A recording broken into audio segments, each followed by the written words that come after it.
వేటలపాలెం పేలుడు ఘటనలో అలాగే ఇప్పటికే ఎస్సీ సామాజిక వర్గానికి చెందిన వారు 14 మంది వరకు కూడా ప్రాణాలు కోల్పోయినటువంటి పరిస్థితి ఉంది. ఇప్పటికే ప్రభుత్వం అన్ని విధాలుగా కూడా ఆదుకుంటామంటూ కూడా ఇప్పటికే నష్టపరిహారం కింద 20 లక్షల రూపాయలు ప్రకటించినటువంటి పరిస్థితి ఉంది.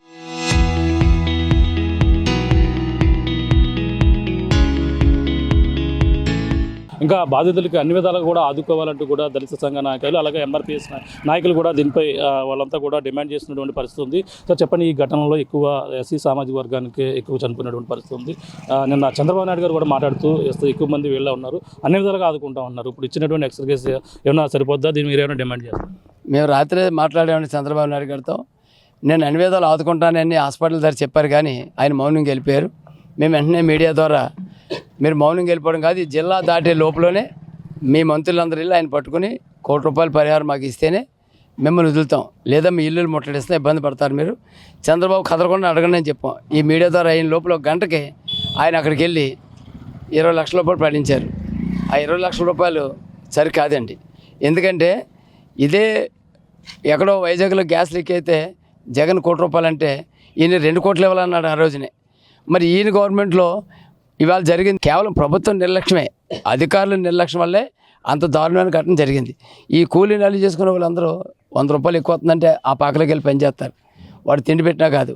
వీళ్ళకి ₹100 ఇచ్చాడు, వీళ్ళు ₹900 సంపాదించేవాడిని మీరు సైలెంట్గా వదిలేసి మీరు ఆర్డర్లు ఇస్తున్నారంటే ప్రభుత్వం నిర్లక్ష్యం వల్ల జరిగింది. కాబట్టి మీరు ₹1 కోటి ఇవ్వాల్సిందే. ఇవాళ పవన్ కళ్యాణ్ కానీ చంద్రబాబు నాయుడు కానీ మంత్రులు కానీ మీరు తిరిగి హెలికాప్టర్ ఖర్చు అంత కాదు, ఇది 30 మందికి అందరూ కూడా చనిపోతారు, ఇంకా వాళ్ళు కూడా దేవుడు ఏమి ఇవ్వలే. ఇప్పుడు 14 మంది మాదిగలు అయ్యారు. ప్రాణం ఎవరైనా ఏ కులమైనా ప్రాణమే, అందరూ మిడిల్ క్లాసే. కానీ అందులోనూ రెక్కడితే డొక్కాన్ని మా వాళ్ళే మాదిగలు ఎక్కువ చనిపోవడం. మరి ఆయన సీఎం ఒకటి అన్నారు, కానీ 20 లక్షల రూపాయలు ఇచ్చారు, అది మాకు సరికాదు. ఇంకా మానవతా దృక్పథంతో సీఎం గారిని ఆలోచించబడడం, వాళ్ళకి ఉద్యోగాలు ఇవ్వాలి. ఎవరైతే భర్త చనిపోయాడో భార్య ఉంది, ఇంటర్ డిగ్రీ చదువుకున్నారు, వాళ్ళకి ఉద్యోగం కల్పించాలి. తండ్రి చనిపోయారు, తల్లి చనిపోయారు, కొడుకులు కూతురు ఉన్నారు, ఇంటర్ డిగ్రీలు చదువుకున్నారు, వాళ్ళకి అవుట్ సోర్సింగ్ కాంట్రాక్ట్లో వాళ్ళకు జీవనోపాధి 1000 కోట్లు ఇలా మందు కట్టకుండా ఈ ఫ్యాక్టరీలో వెళ్ళి బలి కాకుండా వాళ్ళకు జీవనాధారం కల్పించి వాళ్ళ చదువు తగ్గట్టు చేస్తే మేము హర్షిస్తాం. దీన్ని నిలదీయడానికి రేపు మందకృష్ణ మాది గారు వస్తున్నారు. ఈ 20 లక్షల రూపాయలు కరెక్ట్ కాదు, మీరు ₹1 కోటి ఇవ్వడం అనేది మీరు ఆలోచించండి. ఇంకో దురదృష్టకరం ఏంటంటే ఇక్కడ ప్రతిపక్ష పార్టీ అనేది ఒకటి ఉంది, వాడు ఎవ్వడు కూడా రాత్రి ఒక్కరు కూడా కనిపించలే. ఇటు జగన్ నుంచి కానీ ఇక్కడ ఉన్న ఎమ్మెల్యేలు కానీ వాళ్ళు ఓడిపోయిన ఎమ్మెల్యేలు కానీ ఉన్న ఎమ్మెల్యే పార్టీ ఇన్ఛార్జీలు కానీ ఒక్కరు కూడా ప్రతిపక్షం ఓడిసి రాలేదంటే మరి స్వపక్షం ఉన్నవాడు ఏం పట్టించుకుంటాడు? రాత్రి ఎంఆర్పీసీ కండువా ఎంఆర్పీసీ మందకృష్ణ గారు లేకపోతే 20 లక్షలు కూడా ఎవరు వీళ్ళు. గతంలో 2015లో వాకతిప్పులో జరిగినప్పుడు ఇలాగ 6 లక్షలు ఇస్తామని మోసం చేసి 2 లక్షల చేతిలో పెట్టారు. అప్పుడు ప్రభుత్వం నిర్లక్ష్యమే, అప్పుడు ఈయనే. కానీ ఈరోజు ఎన్డీఏ కూటమిలో ఎంఆర్పీసీ ఉండొచ్చు, కానీ తప్పు చేస్తే ఎన్డీఏ కూటమి లేదు, ఏ కూటమి లేదు, నిలదీస్తాం. ₹1 కోటి ఇవ్వాల్సిందే. రేపు కృష్ణమ్మ గారి డిమాండ్ కూడా అదే, ₹1 కోటి ఇచ్చే వరకు మేమైతే వదలం. అలాగే ఇప్పుడు ఇస్తాను ఉద్యోగాలు సక్రమంగా చేరే వరకు ప్రభుత్వం చేయాలి. వాకతిప్పులో చేసినట్టు చేయకండి. మరి ముఖ్యంగా ఇదే యాక్సిడెంట్ చేసినట్టు ఇది 3 యాక్సిడెంట్. ఒక్కసారి 7 చనిపోయారు, మళ్ళీ వాడే బ్యాటరీ పెట్టాడు, ఇప్పుడు ఇవాళ 30 మంది చనిపోతున్నారు.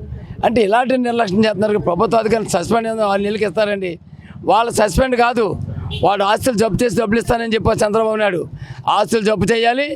మీరు ప్రభుత్వం నుంచి ఇంకా మిగతా 70 లక్షల రూపాయలు ఇవ్వాల్సిందే. ₹1 కోటి డిమాండ్. అంటే అనపర్తిలో రాయవరంలో జరిగిన ఘటన అప్పుడు మరొక ముందు ఈ ఘటన జరిగింది. అంటే అధికారులు నిర్లక్ష్యం ఏ విధంగా కనపడుతుంది? అలాగే అక్కడ పనిచేస్తున్న వారికి ఇన్సూరెన్స్ సంబంధించినటువంటి వ్యవహారం ఎలా ఉంటుంది? ఇన్సూరెన్స్ అనేది కనీసం వాళ్ళ డబ్బులు వాళ్ళని కట్టుకోమటం, కానీ వాళ్ళ దగ్గర పనిచేసే వాళ్ళకి సేఫ్టీ లేకుండా, అసలు గవర్నమెంట్ ప్రకారంగా సేఫ్టీ లేదు, అక్కడ ఫైర్ సెక్షన్ లేదు. మరి ఎలాగెత్తున్నారు ఆర్టీఓలు, ఈ డిఎస్పీలు ఏం చేస్తున్నారు అంటే ప్రభుత్వం పూర్తి నిర్లక్ష్యం. ఎమ్మెల్యేలు వాళ్ళ సహకారం, ఓట్లు వేసే ఎస్సీలు బీసీలు ఏమో ఓట్లుగా వేయాలి, ఎవడో ఒక కాపుగలమో ఖమ్మం రెడ్డి ఎవడో ఫ్యాక్టరీ పెట్టుకుంటే వాళ్ళు లైసెన్స్ ఇవ్వాలి, అంటే కోట్లు వాళ్ళు సంపాదించాలి. లైసెన్స్ ఇచ్చింది ప్రభుత్వం తప్పు, కాబట్టి నిర్లక్ష్యం ప్రభుత్వందే. ఇటువంటి ఫైర్ యాక్సిడెంట్లు జరగకూడదంటే ప్రభుత్వ అధికారులు సస్పెండ్ చేయడం పద్ధతి కాదు. సస్పెండ్ అనేది మళ్ళీ 6 నెలలకు జాబ్ వచ్చేస్తుంది. వాడి నుంచి ఎవరైతే ఆస్తుందో ఆడిది అధికారుల నుంచి కూడా మీరు ప్రభుత్వం నుంచి ₹1 కోటి ఇవ్వాలి. ఇదే మా ఫైనల్ డిమాండ్. అడవ శ్రీనివాస్ అని ఆయన గతంలో 3 సంవత్సరాల కింద ఘటన అప్పుడు చనిపోయారు. అప్పుడు 7 చనిపోయారు. అతనికి ఎలా ఇచ్చారు పర్మిషన్ అనేది కూడా ఇది ప్రభుత్వ అధికారులు, ఎమ్మెల్యేలు, ఇక్కడ ఉండబడే ఆర్టీఓలు వీళ్ళందరూ కొమ్మక్కే ఒక లైసెన్స్ ఇవ్వడం అది ఈజీ కాదండి. సామాన్యం ఎవరైనా ఫైర్ సెక్షన్ పెట్టుకుంటామంటే మాకు లారీలు తిరగాలి, ఫైర్ పెట్టాలి, ఫైర్ ఇంజిన్ పెట్టాలి, అప్పటికే లైసెన్స్ ఏమనంటారు. చిన్న పాకలో 1 ఎకరం పొలంలో అంత హెవీగా లోడ్ తయారు చేయడానికి ఎలాగిచ్చారు? ఇది ప్రభుత్వ నిర్లక్ష్యం కదా, ఆఫీసర్ నిర్లక్ష్యమే. తన ఆఫీసర్ నిర్లక్ష్యం కప్పించుకుంటే సస్పెండ్ అనేది కరెక్ట్ కాదు, ₹1,00,00,000 ఇవ్వాలి.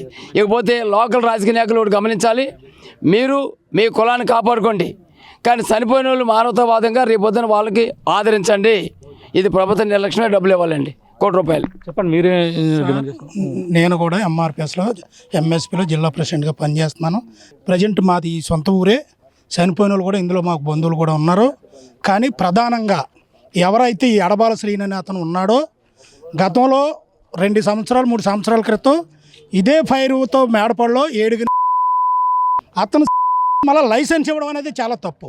ఇక్కడ అతనే కాకుండా అతను బ్యాచ్ ఉండి వెనకాల రాజకీయంగా ఉండి ఎంతమందికి చనిపోవడానికి కారణం అవుతున్నారు. కానీ ప్రధానంగా ఇక్కడ జరిగే విషయం ఏంటంటే వీళ్ళు చనిపోయిన వాళ్ళు పర్మిషన్ అనేది 6 ఇస్తారు. తయారు చేయడానికి 65 సంవత్సరాలు దాటిన వాళ్ళు వెళ్ళాలి. 6 కేజీలు పర్మిషన్ ఇస్తారు తయారు చేయడానికి, కానీ 60 టన్నుల వరకు చేస్తున్నారు. ఖచ్చితంగా మా నాయకులు చెప్పినట్టుగా ఇది ప్రభుత్వ వైఫల్యము, అధికారుల వైఫల్యం. కానీ వీళ్ళ వెనకాల ఉన్నటువంటి ఎవరైతే రాజకీయ అండదా పనిచేస్తున్నారో దీన్ని లోతుగా దర్యాప్తు చేసి ఈ మరణానికి రెండో కారణం అతన్ని కఠినంగా శిక్షించాలి. ఎవరనుకుంటున్నారు, ఏ పార్టీ ఉండే ఎవరనుకుంటున్నారు మీరు? సార్ పక్కనే వైసీపీ కావచ్చు, టీడీపీ కావచ్చు, మేము పార్టీల పరంగా పార్టీలకు అతీతం. మాది ప్రజల గురించి పోరాటం చేసే కృష్ణమాదిగ గారి వారసులు మేము, కృష్ణమాదిగ గారి నాయకత్వంలో పనిచేసే కార్యకర్తలు మేము. ఏంటంటే టోటల్గా ఇక్కడ జరిగిన విధానం ఏంటంటే రాజకీయ వైఫల్యం ఉంది, పోలీసు డిపార్ట్మెంట్ వైఫల్యం ఉంది, అలాగే ఫైర్ డిపార్ట్మెంట్ వైఫల్యం ఉంది. టోటల్గా ఇక్కడ ఉన్న అధికారులు రెవెన్యూ డిపార్ట్మెంట్ ఉంది. నిన్న కూడా అదే చెప్పుకొచ్చారు, వెనకాల ఎవరో ఉన్నారు ఎవరో అతని పేరు చెప్పలేకపోతున్నారు. నిన్న కూడా అక్కడ కొంతమంది మాట్లాడారు. గతంలో ఏలో ఒక 4-5 బ్యాచ్ల కింద పనిచేశారు అండి.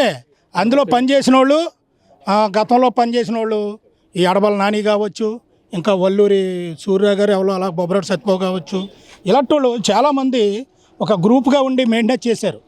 కానీ దానికి ఇప్పుడు కూడా ఆ సహకారం ఆ రాజకీయంగా కూడా కొంతమంది ఉండి ఆ సహకారం వీళ్ళకి అందిస్తున్నారని మేము భావిస్తున్నామండి. ఎందుకంటే స్థానికంగా ఉన్న రెవెన్యూ డిపార్ట్మెంట్ ఏమైనట్టండి, ఎంతమంది పనిచేస్తుంటే 70-80 మంది పనిచేస్తుంటే కనీసం వెళ్ళి చెకింగ్ చేయొద్దండి, పోలీసు వారు చెకింగ్ చేయొద్దండి. చెకింగ్ చేయకుండా ఈ 400కి 300కి వెళ్ళి వాళ్ళ లోపల తోసేసి బందుల దొడ్లో గేదెలు పంపేసి ఇంతమంది కారణం అవడానికి కారణం కేవలం వీళ్ళకున్న వెనకాల పలుకుబడితోనే రెవెన్యూ డిపార్ట్మెంట్ని కవర్ చేస్తున్నారు, లంచాలు ఇచ్చి అన్నిటి ఫైర్ ఆఫీసులని కవర్ చేస్తున్నారు, పోలీస్ డిపార్ట్మెంట్ని కవర్ చేస్తున్నారు.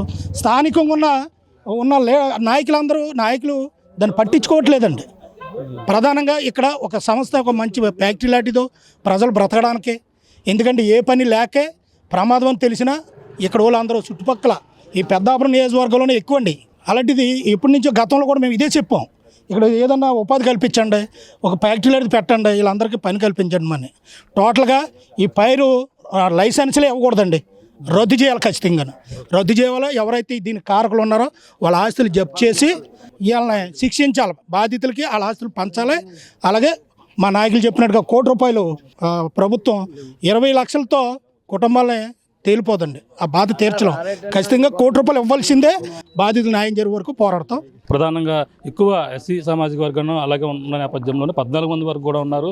ఈ నేపథ్యంలో వాళ్ళకి ₹20 లక్షల ఇచ్చి వాళ్ళకైతే కంటతుడుపు తెలిసే కాకుండా పూర్తిగా ₹1,00,00,000 నష్టపరిహారం ఇవ్వాలని కూడా వీళ్ళంతా కూడా కోరుతున్నారు. అంతేకాకుండా వాళ్ళ కుటుంబ సభ్యులకు ఉద్యోగం ఇవ్వాలి. అంతే దీనికి ఏదైతే గతంలో ఇన్సిడెంట్ జరిగినటువంటి ఘటనలు ఏవైతే ఉన్నాయో అటువంటి వాళ్లే మళ్ళీ మరొక విధంగా మరొక చోట వెనకుండి ఇవన్నీ కూడా నడిపిస్తున్నారు. అటువంటి వారిపై చర్యలు తీసుకోవాలి, వాళ్ళ ఇళ్లను జప్తు చేసి కుటుంబ సభ్యులందరూ కూడా ఆదుకోవాలంటూ కూడా ఇక్కడ ఎంఆర్పిఎస్ తరఫున అయితే కోరుతున్నారు. రేపు ఎంఆర్పిఎస్ మందా కృష్ణమాదికి కూడా వచ్చి వీళ్ళన్నీ కూడా దీనిపై కుటుంబ సభ్యులందరినీ కూడా వాదారుస్తారు. దీనిపై ఆయన కూడా ₹1,00,00,000 వరకు కూడా ఇవ్వాలంటూ కూడా డిమాండ్ చేస్తున్న పరిస్థితి. ఏదేమైనా ఈ ఘటన కారకులైన వారిని అందరినీ కూడా అధికారులను వాళ్ళతో అందరూ కూడా వెనుకుండి నడిపిస్తున్నారు. వాళ్ళందరిపై కూడా చర్యలు తీసుకోవాలంటూ కూడా కోరుతున్నటువంటి పరిస్థితి ప్రధానంగా ఉందని చెప్పాలి. ఇది కూడా తాజా పరిస్థితి. కెమెరా అనిల్తో ప్రకాశ్, RTV, ఎట్లపాలెం గ్రామం నుంచి. చరిత్ర సృష్టించినోడు ఇప్పుడు ఆ చరిత్రని తిరగరాయబోతున్నాడు. అబద్ధాల గోడల్ని బద్దల కొట్టి నిజాలను రాగా మీ ముందుంచబోతున్నాడు. నిజమైన వార్తల కోసం వెంటనే డౌన్లోడ్ చేసుకోండి రా యాప్ని.